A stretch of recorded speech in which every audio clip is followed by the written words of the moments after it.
மேசராசி, பரணி நட்சத்திரம் லைஃப் எப்படி இருக்கும்? அதுபோக நீங்க காதலிக்கிறவங்களோட ராசி சிம்ம ராசி, பூர நட்சத்திரம். ஸோ காதல்லயும் பிரச்சனையாவே இருக்குது.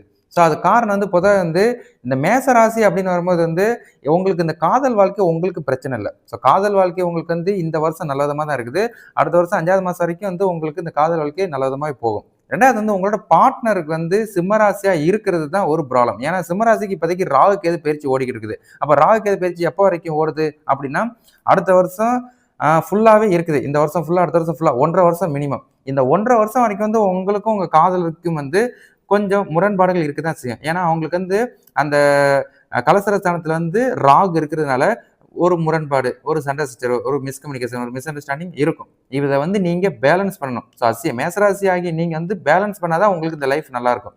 அதை பேலன்ஸ் பண்ணிட்டீங்கன்னா, இப்போ அவங்களுக்கு ராகு கேது பயிற்சி ஓடுது. அதனால ஒரு மனஸ்தாபங்கள். அது முடியிற வரைக்கும் ஒரு சில சண்டை சச்சரவு இருக்கும். அதை பேலன்ஸ் பண்ணிட்டீங்கன்னா, அதுக்கு ஒரு பிரைட் ஃபியூச்சர் தான். அதை இவங்களை திருமணம் பண்ணதுக்கு அப்புறமும் இதே மாதிரி தான் உங்களுக்கு 7 1/2 வருஷத்துக்கு ஒருக்க இந்த ராகு கேது பயிற்சி வரும். ஸோ அப்பயும் இதை பேலன்ஸ் பண்ணணும். ஸோ அதுக்கு ஒரு எக்ஸ்பீரியன்ஸா எடுத்துட்டு இதை நல்ல விதமா கடந்து செல்லுங்க. 2வது வாழ்க்கை அப்படின்னு வரும்போது மேசராசிக்கு இப்போ உங்களுக்கு வாழ்க்கை தரம் பை மிஸ்டேக்ஸ் இல்ல. ஏன்னா வாக்கிய பஞ்சாங்கத்துக்கு இன்னும் 7 சனி ஸ்டார்ட் ஆகல.